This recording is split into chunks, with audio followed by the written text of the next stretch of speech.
Bismillahirrahmanirrahim. Assalamualaikum warahmatullahi wabarakatuh. Puji syukur kita panjatkan atas kehadiran Allah Subhanahu wa Ta'ala, yang mana berkat rahmat, taufik, hidayah, serta inayahnya kepada kita semua, sehingga sampai hari ini kita masih diberi kesehatan dan keselamatan. Kemudian yang kedua, sholawat serta salam tetap tercurah limpahkan kepada junjungan kita Nabi Agung Muhammad SAW, yang telah membimbing kita dari zaman jahiliyah menuju zaman zakiyah, yaitu zaman di mana agama Islam dan iman. Nah, pada kesempatan yang berbahagia ini, saya akan memberikan ceramah mengenai ciri-ciri Muslim paling utama. Saudara-saudaraku semua, suatu ketika sahabat Abu Musa radhiyallahu anhu bertanya kepada baginda Nabi Muhammad SAW,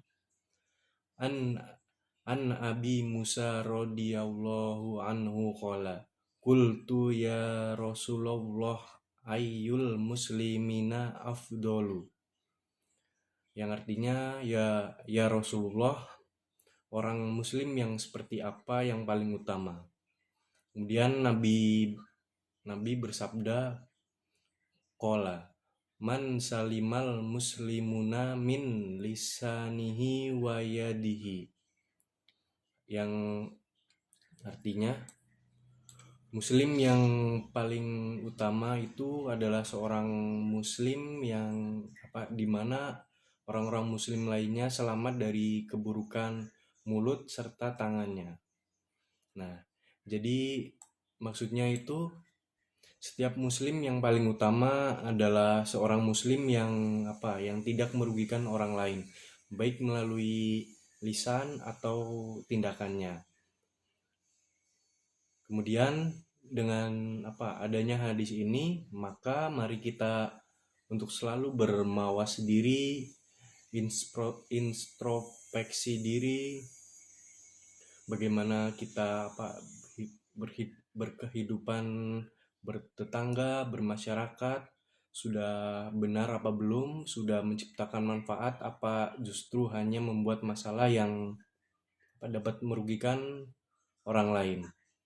Nah, marilah kita bersama-sama memperbaiki hidup kita dengan cara membenahi cara kita berkumpul, syukur-syukur bisa memberi sebuah manfaat kepada orang lain.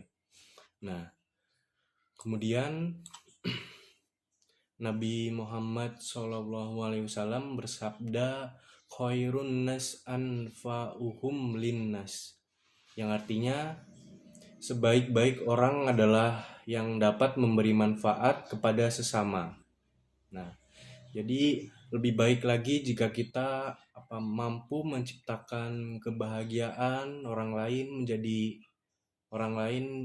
atau menjadi orang yang melegakan semua pihak atau semua orang. Kemudian ada juga dalam hadis riwayat Ibnu Abbas radhiyallahu anhu bahwa baginda Nabi Muhammad SAW bersabda, sesungguhnya amal yang paling disukai Allah Subhanahu wa Ta'ala setelah melaksanakan berbagai hal yang wajib adalah menggembirakan muslim yang lain. Nah, adapun untuk cara membuat gembira orang lain itu bisa dengan yang pertama itu tindakannya itu bisa bermacam-macam. Jadi yang terpenting adalah selama tidak melanggar aturan syara. Nah, dan untuk cara-caranya itu bisa dengan perkataan yang menyenangkan. Kemudian yang kedua bisa dengan sikap rendah hati. Tiga, tidak merasa yang paling mulia sendiri, yang paling baik sendiri. Kemudian selanjutnya menghormati hak-hak orang lain dan lain-lain. Nah, di dalam kitab Al-Atiyatul Haniyah dijelaskan, barang siapa yang membahagiakan orang mukmin lain, Allah Ta'ala menciptakan 70.000 malaikat yang ditugaskan untuk memintakan ampunan baginya sampai hari kiamat sebab ia telah membahagiakan orang lain. Bahkan ada juga dalam kitab Qomi'ut Tuhyan menceritakan ada orang yang berlumuran dosa atau memiliki banyak dosa, namun kemudian Allah Subhanahu wa taala melebur dosa-dosanya tersebut.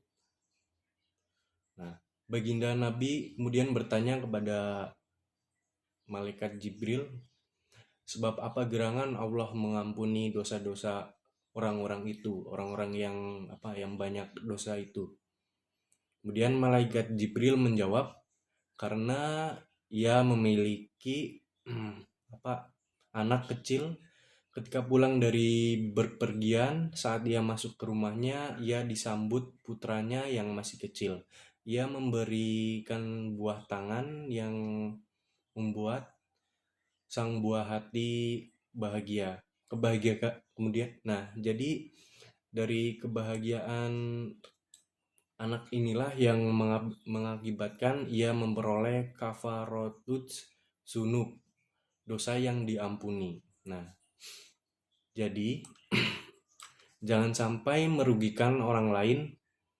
Sebisa mungkin kita itu harus berusaha menjadi orang yang dapat memberi manfaat kepada orang lain, membahagiakan orang lain, melegakan hati orang lain, menghormati hak-hak sesama.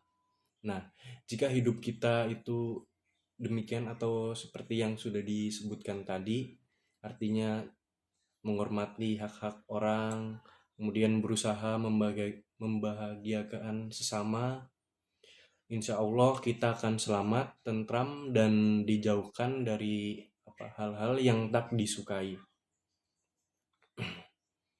Saudara-saudaraku semua, semoga Allah Subhanahu wa taala memberikan ridho kepada kita semua agar hidup kita selalu dibina, dibimbing menuju ridhonya. Amin ya robbal alamin.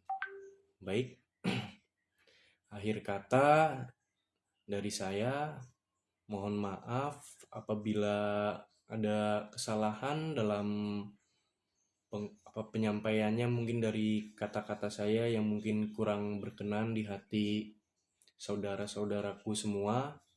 Saya mohon maaf yang sebesar-besarnya. Semoga apa yang saya sampaikan atau yang saya jelaskan, utarakan dapat memberikan manfaat untuk kita semua. Baik. Wabillahi taufiq wal hidayah. Wassalamualaikum warahmatullahi wabarakatuh.